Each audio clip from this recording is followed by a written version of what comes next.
उसी कथा के माध्यम से मैं आप सबको वही उस पावन हिमांचल में लेकर के चलता हूं, जहां हिमांचल की धरा जगदम्बा मां भवानी पार्वती के मंगलमयी आगमन से अति विभोर हो रही है। और उसी आनंद की वृद्धि करने के लिए भगवान महादेव समस्त देवताओं को लेकर के आज महाराज हिमांचल की धरा पर पहुंचे हैं। ये शिव पार्वती विवाह क्या है महाराज? ये भाव जीवन में रखो कि पार्वती हमारी बेटी बने।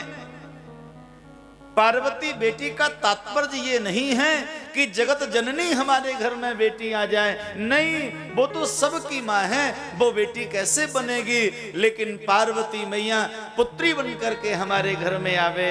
इसका तात्पर्य है सदाचरण करने वाली, मंगलाचरण करने वाली, भक्ति में आनंद में अपने परिवार का वर्धन करने वाली ऐसी बेटी का जन्म घर में हो, क्योंकि बेटा तो केवल एक परिवार को लेकर के चलता है और बेटी तो दो परिवारों को लेकर के चलती है। आज सत्य माने हमारे समाज, हमारे परिवार, हमारे घरों में बेटा से ज्यादा जरूरी बेटी है, बेटी की आवश्यकता है। और बेटी भी कैसी हो? पार्वती अम्मा जैसी हो, पार्वती मैया जैसी हो। और जब बेटी पार्वती आ जाएगी घर में तो फिर महादेव को बुलाना नहीं पड़ेगा, फिर तो महाराज महादेव आपके घर में दामाद बन करके आ ही जाएंगे। महाराज कल की झांकी बहुत दिव्य थी महाराज। हमारे आदरणीय भैया खंडेलवाल जी की सुपुत्री और उनके दामाद, क्या दिव्य छवि थी, अद्भुत महाराज। और आज मुझे कहते हुए परम हर्ष हो रहा है। जब पहली बार हमारी आपसे मुलाकात हुई तो आदरणीय भैया श्री खंडेलवाल जी ने कहा, महाराज मैंने अपने घर में चर्चा करी, सबने कहा कथा कराओ। मैंने बेटी से भी पूछा, बेटी ने कहा पिताजी बहुत जल्दी कथा कराओ। ऐसे संस्कार जिन बच्चियों में हो, ऐसे संस्कार जिन बेटियों में आ जाए, ये समाज उत्थान की ओर आगे बढ़ता रहेगा भैया। ये वही कथा ज्ञान दे रही है आपको।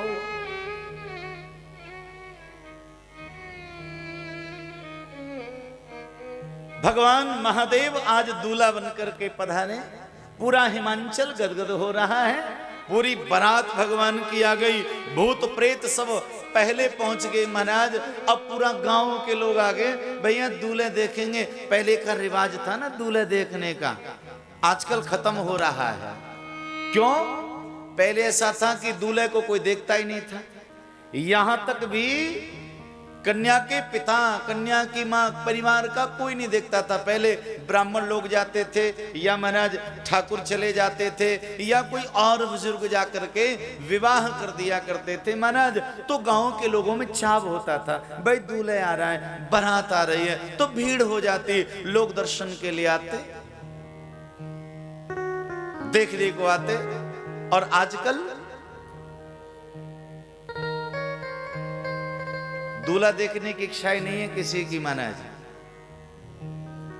विवाह जैसे कार्यक्रम में भी क्या होता है, मैरिज हॉल में तो इतनी भीड़ रहती है महाराज, जब तक भोजन चलता रहता है ना वहां पर, जाने कहां कहां से जाते हैं भैया।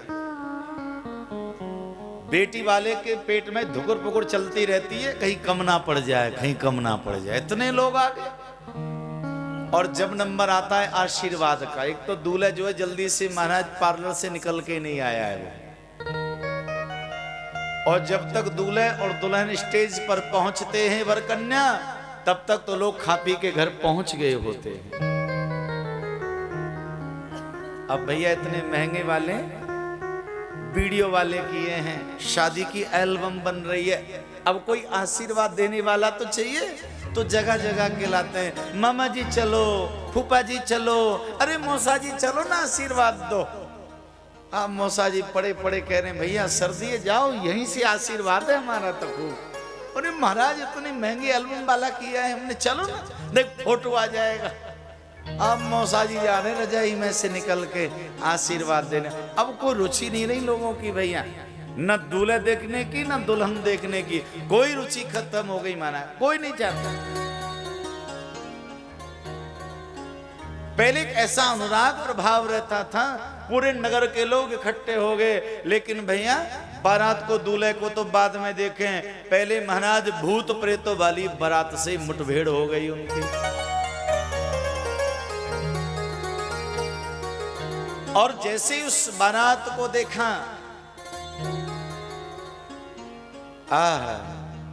लोगों में भगदड़ मच गई। दौड़े दौड़े घर के घर वालों ने कहा क्या हुआ, कैसे मना तेजी से श्वास चल रही है। उन लोगों ने कहा पहले खिड़की दरवाजे बंद करो फिर बताएंगे क्या हुआ। मतलब यह है कि आज ऐसा लगता है यमराज ने धावा बोल दिया है।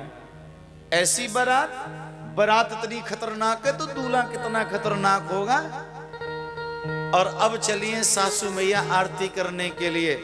दूल्हे राजा आगे, बढ़िया सुंदर महाराज एक मणियों से जड़ा हुआ स्वर्ण का हार लिया, दिव्य महाराज हीरे मोती विराजमान करके दिव्य दीपक उसमें विराजमान किया।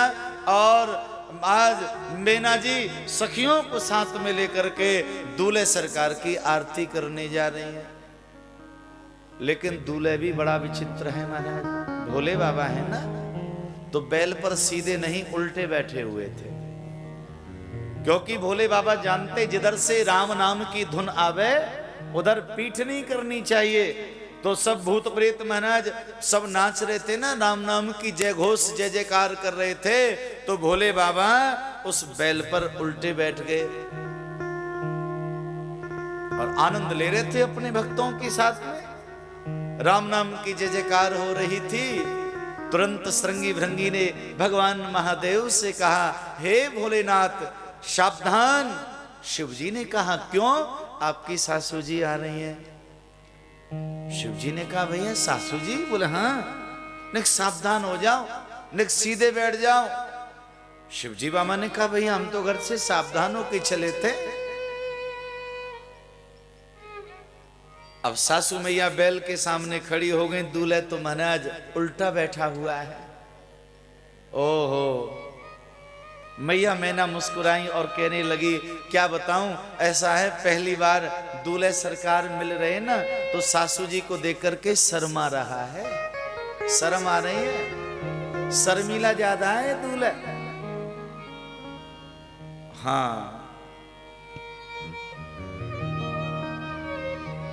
तो महाराज मैना जी ने संगी भृंगी से कहा दूल्हे सरकार से कहो ना जरा सीधे बैठ जाएं, आज इनके मुखमंडल को निहारूंगी मैं और इनकी मंगलमयी आरती करूंगी मैं।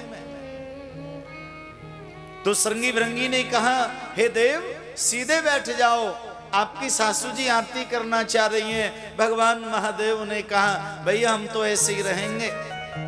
महाराज बहुत जिद्दी हो बाबा तुम, अगर ऐसे बैठे रहोगे तो आरती कैसे होगी, और आरती नहीं हुई तो आगे का कार्यक्रम कैसे बढ़ेगा। ये परंपरा है, सबसे पहले कन्या की सास आरती करने को आती है। इसका एक प्राचीन पद्धति में एक नियम है, अगर सासू माँ पहली बार वर को जब देखती थी, जिसे हम लोग वारोटी कहते, इसका मतलब जानते हो, पहले वर को देखा नहीं जाता था ना, तो सासू पहली बार जाती थी। जब वर द्वार पे आ गया, अगर सास को वर समझ में नहीं आया तो बारात लौट जाएगी। ये मां को अधिकार था। तो श्रृंगी भृंगी ने कहा बाबा थोड़े सीधे बैठ जाओ, अपना मुखमंडल दिखाओ, तभी जाके विवाह होगा। कहा हम तो ऐसे ही रहेंगे तो आरती कैसे होगी। भोलेनाथ ने कहा एक काम करो, इस बैल को घुमा दो। अब श्रृंगी भृंगी तो पक्के चेला है ना बाबा के, तुरंत पूंछ पकड़ के घुमा दिया बैल को।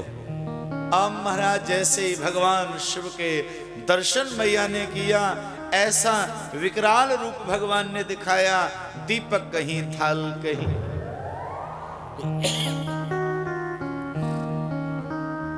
ओहो, आज तो मैया दौड़ पड़ी,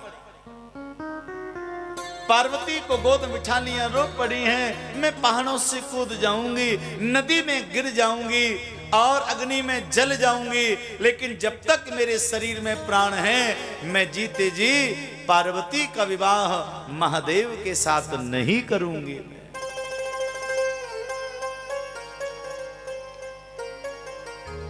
जिद करके बैठ गई मैया, हट करके बैठ गई। देवर्षि नारद पधारे और नारद जी ने कहा, अरे मैया क्या समझ रही हो, पार्वती तुम्हारी बेटी है? नहीं मैया, ये तुम्हारी बेटी नहीं, ये तो तुम्हारी नहीं समाज पूरे संसार की माँ है। ये तो सौभाग्य है मैया तुम्हारा, जो पार्वती तुम्हारे घर में बेटी बन करके आई है, ये तो आपका सौभाग्य है। ये जगत जननी है मैया, मन की मलिनता त्यागो, जन्म जन्मांतरों की अर्धांगिनी है महादेव की, विवाह करो।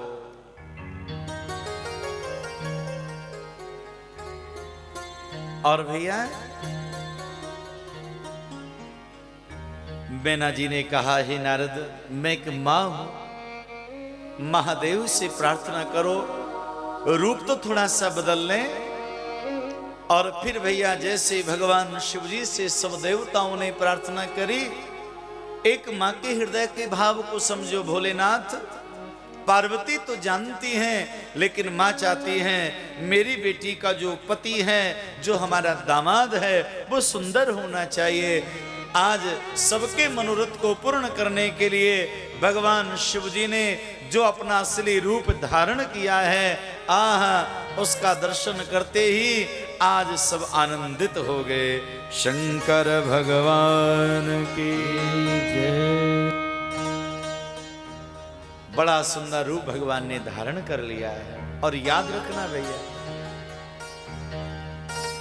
सभी देवताओं में सबसे ज्यादा सुंदर अगर कोई देव है तो वो हमारे महादेव हैं, बहुत सुंदर है। कर्पूर गौर करुणावतारम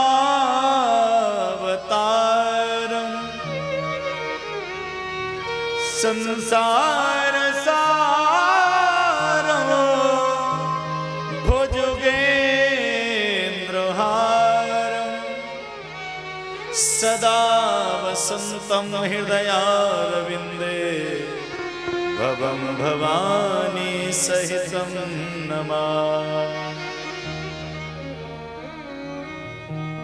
मेरे भोलेनाथ बहुत सुंदर हैं भैया, हमारे पास शब्द नहीं है। भगवान सूत जी ने सौनकादिक महात्माओं से कहा, हमारी वाणी थक जाएगी भगवान के सौंदर्य का वर्णन करते करते, तो भी महाराज हम कर नहीं पाएंगे। भगवान महादेव कपूर के समान गोरे हैं, करुणा के अवतार बहुत सुंदर हैं। जो रूप दिव्य धारण किया, सबके मन में परम आनंद हुआ है भैया। और इसी प्रकार से सब देव वहां पर पधारे, सब ऋषिजन वहां पर पधारे। और भैया सबके आज सहमति से, सबके दिव्यता के साथ में आदि गणेश भगवान का पूजन करते हुए शिव पार्वती विवाह संपन्न हुआ है। शिवरात्रि के रूप में जिस पर्व को हम लोग मनाते हैं, शिवरात्रि के पर्व पर ही भगवान शिव और पार्वती का मंगलमय विवाह संपन्न हुआ है। गौरी शंकर भगवान की जय।